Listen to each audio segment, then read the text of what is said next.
Words of our Divine Mother from the book The Mother, Words of the Mother, Volume 14, page 299.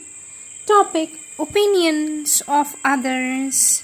Our Divine Mother says, "You are quite right in not allowing the moods and fancies of people to affect you. You must soar above all that in the constant feeling of the Divine's presence, love, and protection." Our Divine Mother says, "Don't let anything from outside approach and disturb you. What people think, do, or say is of little importance. The only thing that counts is your relation with the Divine." It is always regrettable when one is open to the influence of another person. One should not admit any influence except that of the Divine. To feel hurt, says our Divine Mother, to feel hurt by what others do or think or say is always a sign of weakness and proof that the whole being is not exclusively turned towards the Divine, not under the Divine influence alone. And our Divine Mother says, and then instead of bringing within oneself the Divine atmosphere made of love, tolerance, understanding, patience, it's one's ego that throws itself out in response to another's ego with stiffness and hurt feelings, and the disharmony is aggravated. The ego never understands that the Divine has different workings in different people, and that to judge things from one's own egoistic point of view is a great mistake bound to increase the confusion. What we do with passion and intolerance cannot be divine, because the Divine works only in peace and in harmony. Our Divine Mother says, "You are distressed because instead of listening to the voice of your soul, you have accepted the suggestions of vulgar minds and obscure consciousness who see ugliness and impurity everywhere because they are not in contact with the psychic purity. Refuse to listen to these wrong suggestions. Turn deliberately to the Divine and refine your faith in His supreme guidance."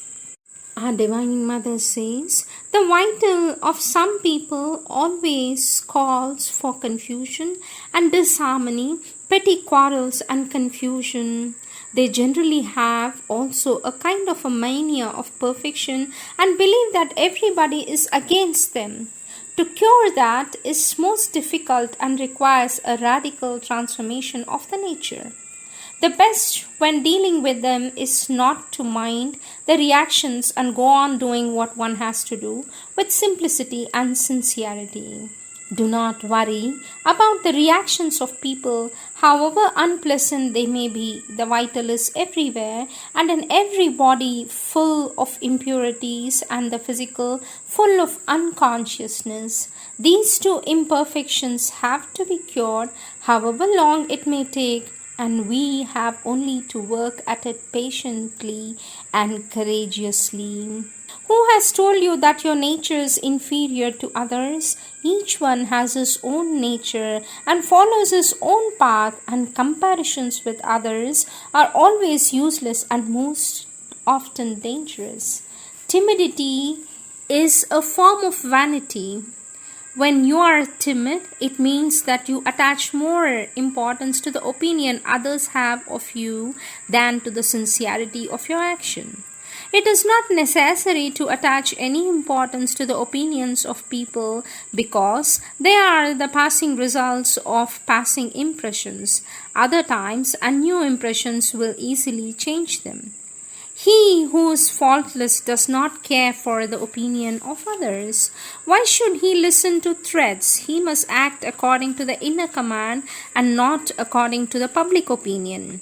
When you give yourself to the accomplishment of an unselfish aim, never expect ordinary people to praise and support you. On the contrary, they will always fight with you, hate you, they are against you, and they curse you. But the Divine is always with you. The Divine will be with you.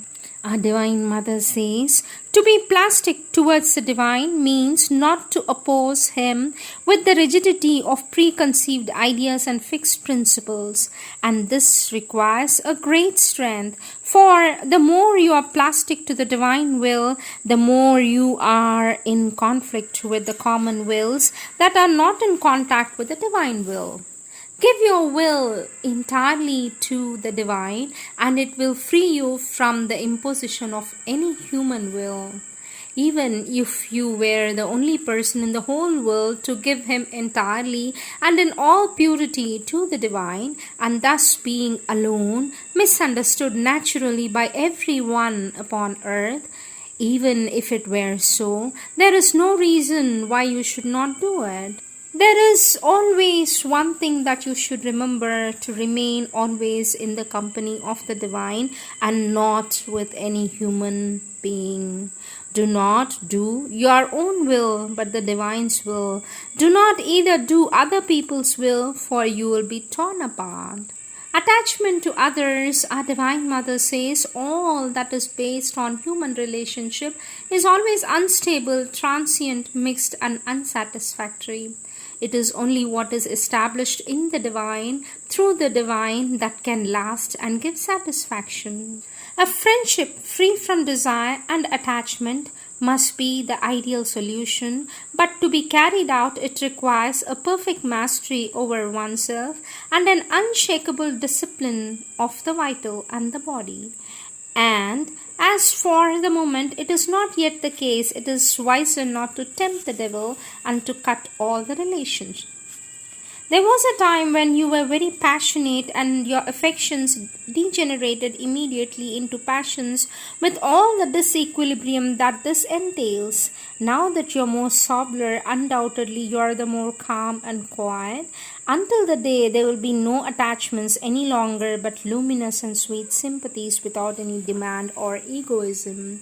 Because all depends upon the kind of attraction. If there is a physical attraction, there is an instinct of an animal pushing for things. That means you would have the person's influence which encourages the lower instincts. If there is a vital attraction, you are being tried to control and purify, and you have a close intimacy which is cutting down your relation again to the lower house. If it is a sentimental or an emotional attraction, it is easier to channelize and turn it to the Divine by confining your relation to a common seeking for the Divine and for a spiritual life. Then all you do will depend on your sincerity and reciprocal goodwill. I always appreciate your frankness and your sincerity. It is true that it is extremely difficult to keep free from the vital mixture any close relation with human beings, but the remedy is not to cut all such relations, but to be always constantly vigilant, that is, be on one's guard, not to allow any vital attractiveness to rule one's actions. Keep yourself free from all attachments and you will be happy. For the time being, it is better to keep quiet. Concentrate on your inner development. Later, when you feel free from every trace of attachment, you will be able to resume your correspondence simultaneously without difficulty, and it will be more useful and profitable. But the rule is always to realize yourself what you wish to give to others. Take advantage of the circumstances to get rid of all attachments and to the members of the society. Be it your brother, your sister or father, accept the Divine. You must always be concerned with the Divine because the protection is given always by the Divine. And Divine Mother says there can be no true integral surrender to the Divine if any human relations and their habits and attachments are still maintained. All relations must be turned upward and directed to the Divine alone and transformed into means for the union and surrender. Our Divine Mother says, our best friend is he who loves us in the best of ourselves and yet does not ask us to be other than what we are. Our Divine Mother says, You must do all the work as an offering to the divine and take it as a part of your sadhana. In that spirit, the nature of the work is of little importance, and you can do any work without losing the contact with the inner presence.